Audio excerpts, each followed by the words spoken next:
Welcome back, digital media production students. Today's explainer is your ultimate final exam review, and we're looking at an absolute masterclass in narrative engineering. We're going to break down the exact storytelling mechanics used to recount the incredibly tragic 1998 Charlotte Waits case out of Lynette, Alabama. Now, as you prep for your finals, remember, we aren't just looking at the raw facts of this cold case. No, we are evaluating exactly how a content creator deliberately constructs reality, grabs your attention, and structures information to make a true crime story completely unputdownable. Okay, let's fly through our study guide. We're covering the true crime blueprint and hook, establishing urgent emotional stakes, building that crucial narrator persona and trust, and finally, simplifying the knowledge gap. All right, kicking things off with Module 1, the True Crime Blueprint and Hook. Look, in digital media, the absolute most critical moments of any project are those first few seconds. If you don't hook your audience immediately, they're gone. They just click away. So for your exam, make sure you memorize this definition. A delayed narrative hook is a total staple of successful crime storytelling. It grabs the viewer by intentionally skipping the normal chronological timeline. Why? To create a massive knowledge gap right out of the gate. You throw in an event so bizarre that the audience is literally forced to keep watching just to figure out what on earth is going on. The choice the creator made in our Lynette, Alabama case study illustrates this perfectly. Think about it. If they started chronologically, the story opens in August 1998 on a quiet, respectable street. Charlotte Waits, a 49-year-old school administrator, is pouring her morning coffee while her husband Barry washes some dishes. It's totally mundane. It's normal. But instead, the creator deliberately bypasses all that. They open the narrative 3 years in the future, in August 2000. A city council candidate is standing in front of news cameras at a local high school, publicly declaring that the identity of a murderer was revealed to him in a dream. I mean, come on. By starting there, they establish this immediate strange but true vibe. You have to watch the rest of the explainer just to find out if this crazy dream was actually right, and how the police even reacted to it. Plus, the contrast between that bizarre public accusation and the quiet morning routine that they show next, well, it makes the violence that follows feel so much more shocking. Moving right along to Module 2, establishing urgent emotional stakes.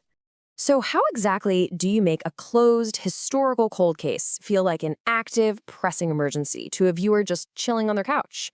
Well, the creator systematically layers specific elements to build what we call stakes. First up, they emphasize community tension. Lynette is this tight-knit town of about 9,000 people, super low crime. This murder completely shatters their sense of safety. Second, the victim is high profile. Charlotte wasn't just anybody. She was the wife of the town's acting mayor, Barry Waits. That puts immense, totally public pressure on the police, specifically Lieutenant Richard Carter, to solve this thing yesterday. But the real genius here?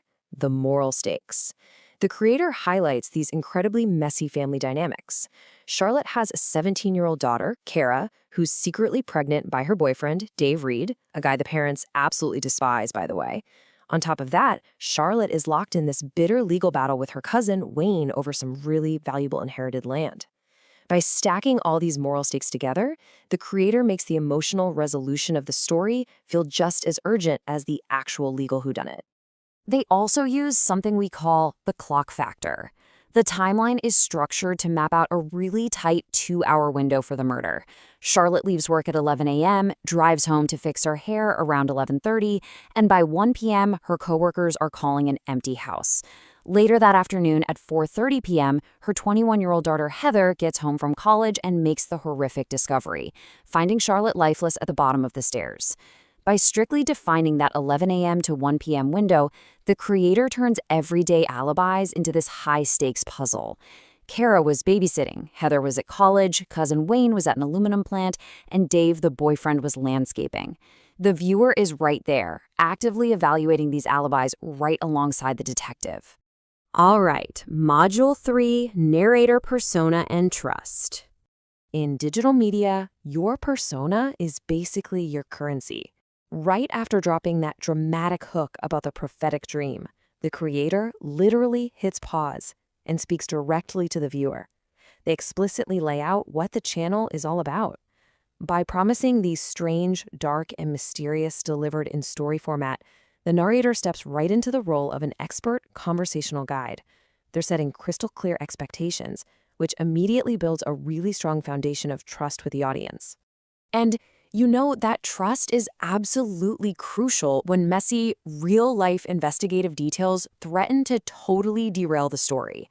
For example, the autopsy showed Charlotte had been brutally beaten and strangled with the strings of her own blouse. But at the crime scene, this weird, confusing detail pops up. An unidentified third set of fingerprints that didn't match anyone. Not the daughter's, not the cousin, not the boyfriend. In real life, stuff like that can bog down a case for literally years. But in this narrative, the creator uses that authoritative expert voice to quickly explain that those prints actually just belonged to a child, totally unrelated to the murder. They clean up the confusion swiftly so the momentum of the main story isn't lost. And that brings us to our final section, Module 4, Simplifying the Knowledge Gap. A real-world true crime case is drowning in legal and financial paperwork. If you present it like a textbook, your audience will be asleep in 5 minutes. The creator here masterfully translates these really complicated realities into a direct, super easy-to-follow cause and effect matrix. The complex reality of probate law and a contested will, that gets narratively translated into a simple family feud between Charlotte and her cousin Wayne. The hidden financial liabilities, massive secret debts, and dense insurance payouts, all distilled down into a singular, highly digestible motive: kill to trigger a life insurance policy and pay off secret debts. So the crucial takeaway here is how the ultimate reveal is structured for the audience. For years, the police hotline was ringing off the hook with wild theories, but the truth was actually right inside the house. The killer was the acting mayor, Charlotte's own husband, Barry Waits. The creator explains this massive twist through a brilliantly simplified step-by-step financial motive. Step 1. Charlotte decides she's going to split the inheritance with her cousin just to keep the peace. Step 2. Barry, who is secretly drowning in debt, confronts her at the house in the middle of the day. When she tells him about splitting the land, he just snaps. Step 3. He brutally kills her. And not just out of anger, but to claim her life insurance so he can clear his debt, even faking a robbery by dumping her purse to cover his tracks. It's clean, it's logical, and the audience grasps a very complex motive instantly. Ultimately, the insurance company actually refused to pay Barry, and he even tried to trick his own daughters, Heather and Kara, into signing the money over to him. It was his own daughters who finally saw through his lies and became the key tipsters who blew the case wide open for Lieutenant Carter. This streamlined narrative flow guarantees the audience fully understands the tragedy and the ultimate justice, a 40-year prison sentence for Barry Waits, without ever getting bogged down in the legal jargon. So as you review your notes and gear up for your final exam, I want to leave you with this question.